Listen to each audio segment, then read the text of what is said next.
Good morning, everybody. Give me one second.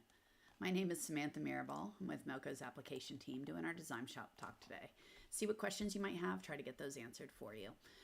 If you have questions while we're live, please type them in the chats. Don't send them privately. I don't see that. I do have another screen set up over here, and that's where I can keep track of the questions as they come in. So if you see me looking off into la la land, that's what I'm doing, is checking out, see what questions have come in while we're live. So I'm going to quick look and make sure both platforms are up. There's YouTube, looks good. And there's Facebook, excellent. And it looks like my sound is working, so I think we are good to go. Awesome. All right, so I'm going to start off with the questions that were sent in ahead. Like I said, type in anything you want to go over while we're live, and I will get to that. How can I see all the pattern and decorative fills to sew or even print as PDFs and things like that? All right, so let's take a look at that. So I want to show you, if you're not aware, there's some resources built into DesignShop that I'm going to show you where to find them. So let's start with that, and then we'll go over some different ways we can do this. All right, so if I go open up a file, I'm going to go down to my C drive, and this is on when it installs with the software when you install DesignShop. So I'm going to go to C's drive, Designs, and down here there's self-help training resources. And down here is this DesignShop stock pattern fills.ofm. All right, so it looks like nothing here, but if I put it into 3D, you'll see this is a handful of the stock pattern fills that are built into the software. So you can go print this as a PDF for just the fills. But now what do we do about the decoratives? So there's a few options. You can start with this as just a baseline, right? And then you can go, okay, let's change that from a fill. Oops, wrong one. All right, so I'm going to go into the properties. And instead of being a fill, let's change it over to, we'll change it to a fill, cancel. And then instead of these, so you can come over here and tell it to be a decorative, right? So if I tell it to be a decorative, now it will do a decorative fill through there, okay? So there's the bead. So I can take that, copy the properties, paste the properties, and now change this from bead to bean. Paste the properties, go change this from that one to bows. Go paste my properties, change this one to, that was bows satin, here's regular bows. So I can come through here and pretty quickly make different ones, right? So braid, that one. So if I zoom in so you can see them. So there's the braid. I don't like that one there. So how about diamond? Right? So you can go through here and pretty quickly make samples that you can then print as a PDF, right? So all I'm doing again is I'm going to the properties, I'm hitting paste because what I did is I changed one over to a decorative fill, and then I copied that property by clicking this button. And now every time I can actually do all of them at once if I wanted to. So if I select all these, go into properties, I can paste it all at once, and now these are all beans, right? So now I can just go through here and change the pattern to whatever one I want to look at. Or I want to, you know, bubbles. That bubble pattern's really big, right? So I can come in here and tell it to be 50, oops, not 500. 50, 50, you know. So if you, or you can scale up the squares, whichever way you want, right? Oh, fan is cute. There you go. Too much. Anyway, you get the idea. I can go through here and show a lot of these in pretty quick order. Okay, and just by modifying these. So now I can do file, print, and then save it off as a PDF. Or I can sew it out if you want to have a physical sew out of it. But from the PDF, from your print screen, right, you can take this and I tried dragging it around, and now I've angered my computer, sorry. So I can go print this, and just save it as a PDF, right? Save it to an Adobe PDF, and now I've got a file that I can then open and show off all the different ones. All right, another option that I started working on was this one, right? So that's using them as pattern fills. Another way you can do it for just the decoratives is I drew a line. So I started this just to give you an idea of different things you can do. But I took a line, just a regular line, and I decided I was going to make it 2 inches just because. So I made a 2-inch line. I told it to be a decorative, and then bean, right? So Control C, Control V, copy paste. Then I hold Control Shift and the down arrow just to move that one down, and I change it to the next one. So now I can select these two, Control C, Control V, hold my alternate key, click and drag, move those two down together, and now I can go, okay, bows satin and bows regular, right? Once you get a whole bunch of these, you can then use this button here, select them all and space evenly, and it will spread them out evenly, right? So I just started doing that for all these going down. You can see selecting those. I also drew a shape just using this fill. So I did the complex fill, clicked on this box because we have the rounded corners and I think they're pretty. So I drew a box and then again change that to a decorative fill, right? So that one I happen to make arrows, right? So there's an arrow fill. Well, then I can take this line, copy paste, put it underneath it, and make that arrow line so I can see the different ways I can use that decorative, right? So that's the barbed wire. There's a barbed wire line. There's the beads, bead line, the bead line. So you can play with this to get whatever you're looking for. This one is bubble mass. It's huge. So I just made a big line to print it out separately. This is really good for like if you're doing quilt patterns and stuff like that to fill large areas. All right, so those are kind of your different options for showing those. You can use the one that's already kind of built, create your own, and then just print it off to a PDF and you're good to go. Okay. All right, a few questions typed in. Let me hop over to those. Good afternoon. When digitizing for 3D, what density do you recommend for hats? Also, when doing 3D puff with sharp points, should I make them tight square ends or leave the tight squared ends or leave the points sharp? I don't know. So you're talking about like the corner of a T or things like that? Or are you talking about where it pinches down? That's a personal preference. I like the look of a pinch rather than doing the capped ends. That's just a me thing. I just like how the pinched corners look. So I tend to use pinches more than the caps underneath. But there's not a right or wrong. It's literally what I think looks pretty, someone else might think looks ugly. And that's okay. So we're all a little bit different. And we all like the look differently. What density do I recommend? Typically, for puff, I'll do densities around 1.9 for that cover stitch, right? To 2, somewhere in there. So if I'm doing here, I'm going to do a T.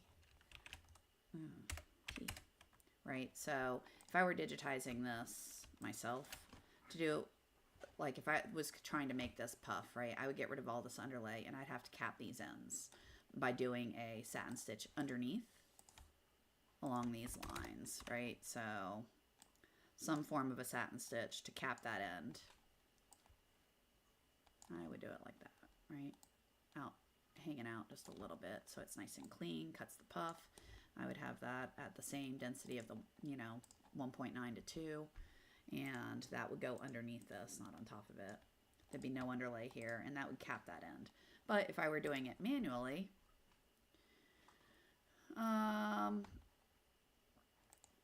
so I would do, I would cap, kind of pinch them.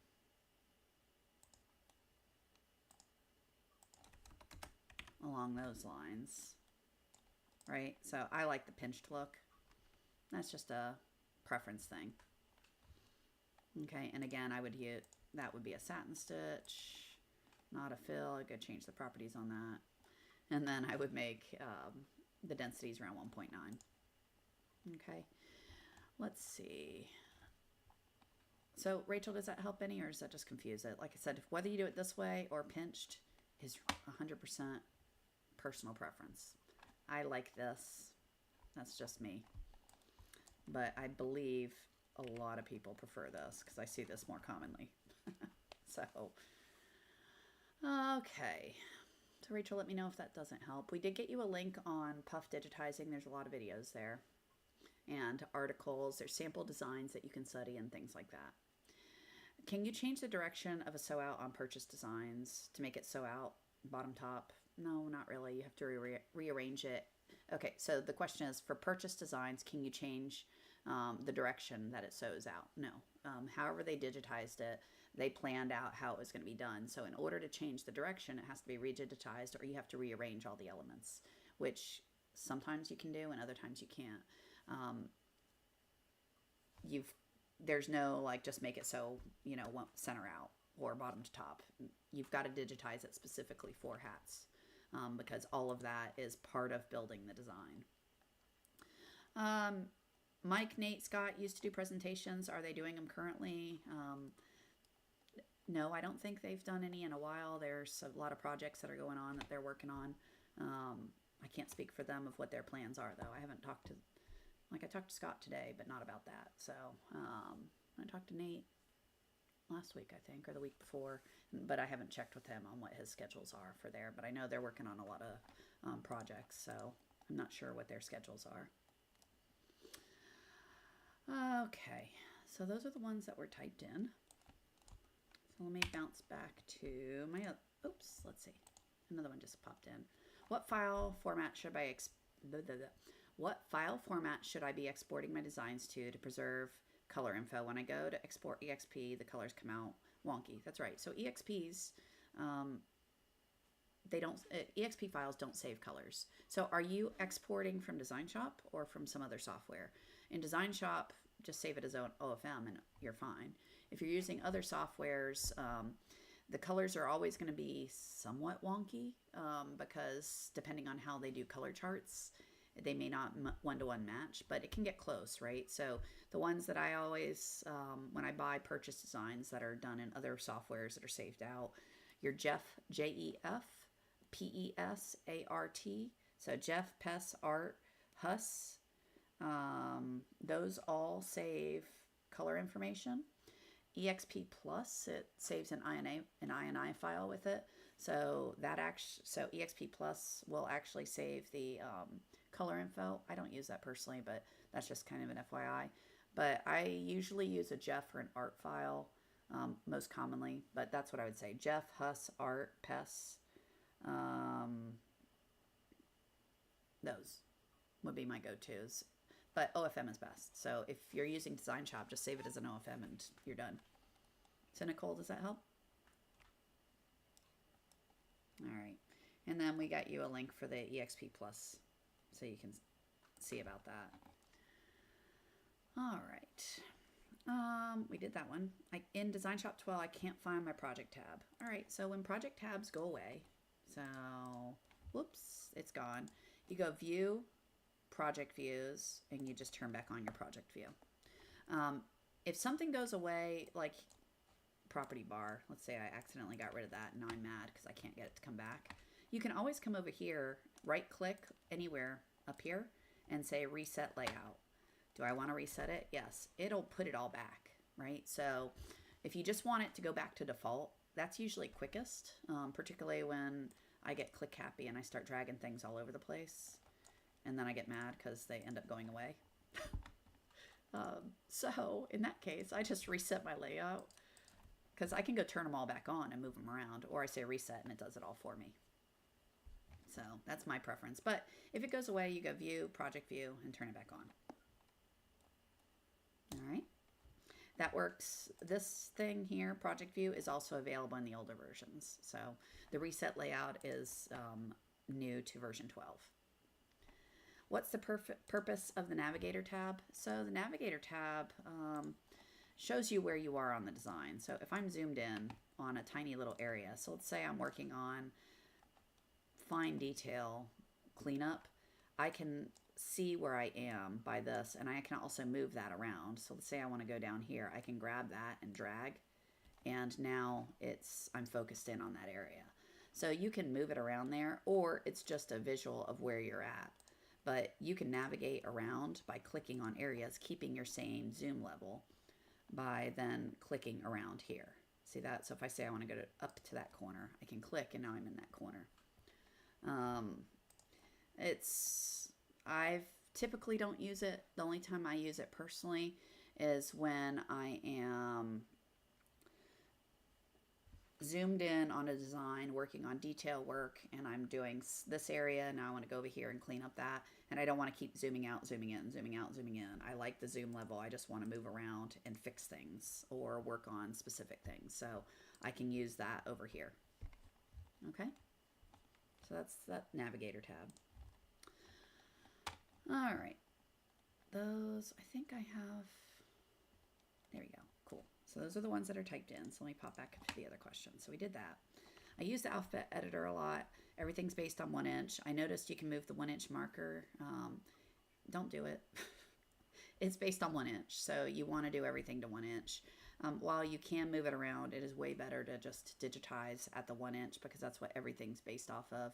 And if you move the marker and then forget about it, it's going to goof a lot of things up when you go to work on other things. So my suggestion is to leave that alone and just do everything in 1 inch for the alphabet editor. Last week we talked about accelerator keys. The control shift and the number 0 is not working for me. I agree. That's a bug. I found it's reported and we have that in there. But you want one for control fill. So yes, I can get one to work for control fill. Let me show you how. So I went to Tools, Accelerator Editor, Complex Fill, and I went down here, held the control key down, shift key down, and then hit the letter 0, or not the letter, the letter O. And then I said assign key. And now if I go control shift O, there's my complex fill. All right, so I just assigned a new key and it works. Okay, so you can assign it whatever you want, but accelerator editor, go find the command you want to assign, which is that one. Click here, say assign, that's a control shift in the letter 0, not the number 0. O, the letter O, and assign. It now appears there and now it works. Okay. All right. So yeah. All right. So those were the questions that were sent in ahead. Any other questions that you guys want to talk about before I call it a day? Yeah, we did get you a link to the accelerator editor hotkey. So if you want a reminder on that from last week, there's the link to it there. Kyle says perfect, excellent. So that was for this accelerator key. That was their question. So awesome. What other questions do you guys want to cover today?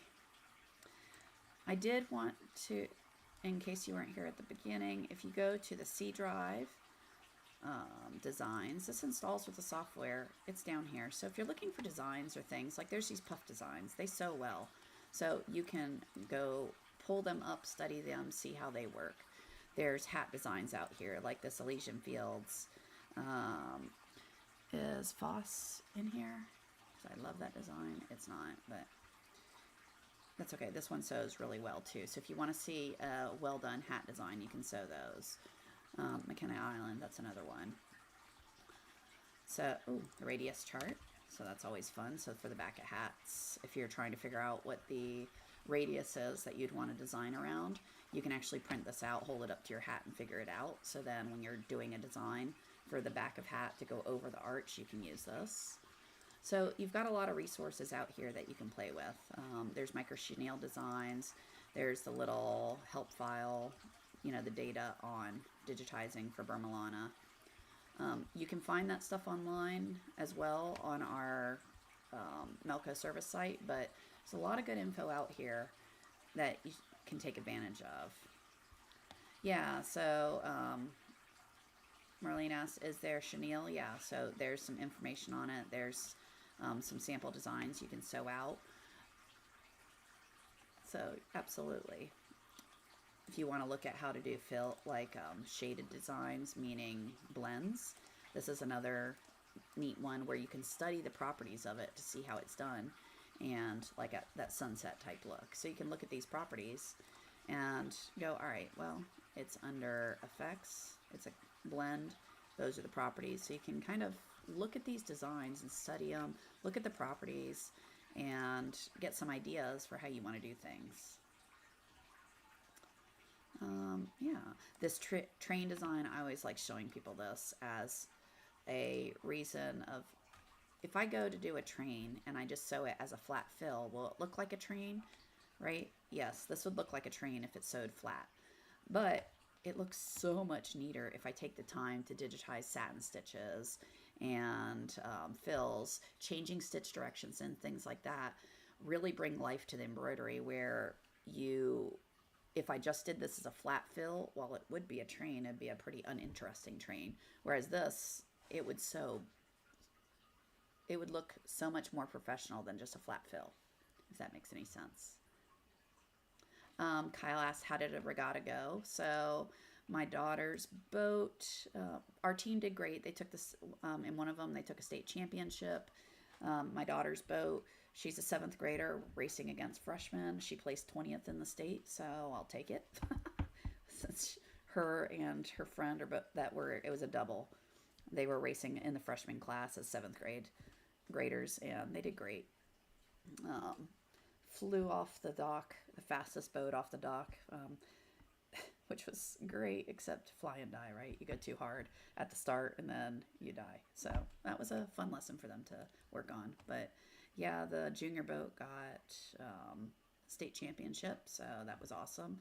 Our other freshman girls placed 4th. The freshman boys, I think they placed 7th in the state. So our team did outstanding. We took 16 kids, and I think 75% of them were in the A finals. So that was awesome. We have 26 kids going this weekend, so that again will be fun. Yeah. And then I row, not this weekend, but next weekend. I'm racing, so yay, Oh, my race. I think that's what you were actually asking about, not my daughter's race. My high rocks. I did that last weekend, and when I did my simulation, my friend and I, we did it at 1 hour and 42. The actual race, we did in 1 hour and 34. So we were excited. It was a lot of fun. All right, so let's see. Other questions. When I do a column 2 with 4 nodes and hit enter, why do you not get a complete line at the bottom? Column 2. So column 1, column 2. Oh, all right. So 1, 2, 3, 4. Well, that's not how you're supposed to do them.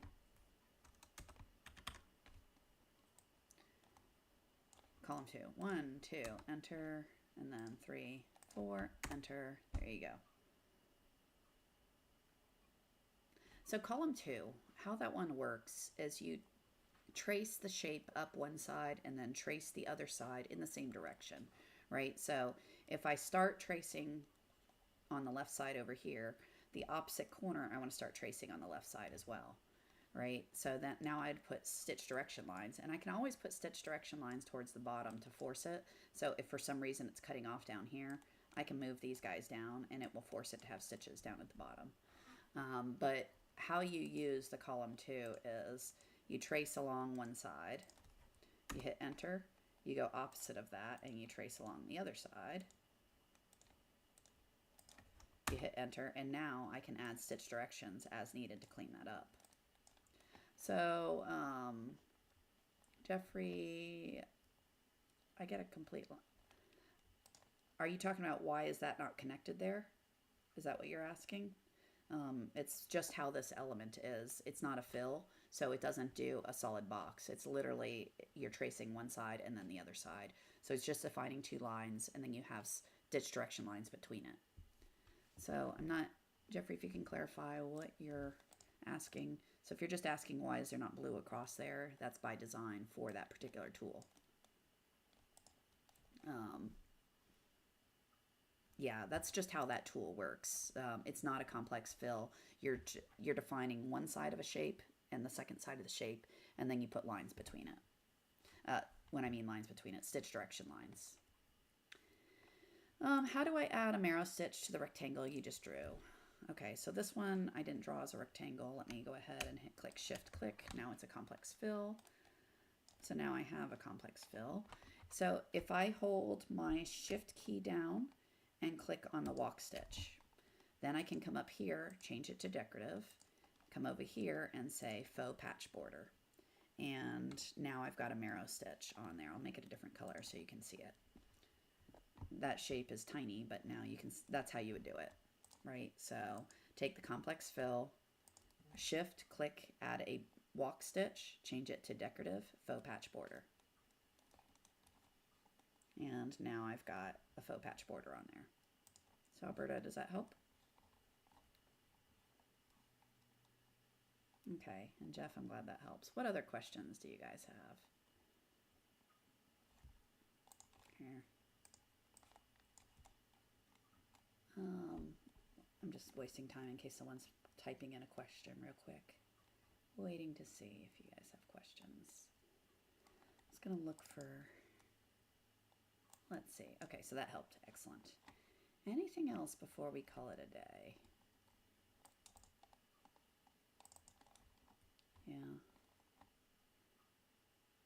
Yeah, I make it look easy. Sometimes I'm told I I go way too fast. Sorry, I try. Let's see. I was gonna look for a crazy, just because it was funny. It's kind of embarrassing, but it's funny nonetheless. So, at the High Rocks competition that I just did, since you guys asked about it, if you haven't seen this stuff, it's just nuts. So, that it's pushing sleds and stuff like that. So, anyway. There, I was looking for a picture that I can't find. But yeah, that's the burpees. It's my friend that we did it with. So it's like you do these crazy feats of strength mixed in with a whole lot of running.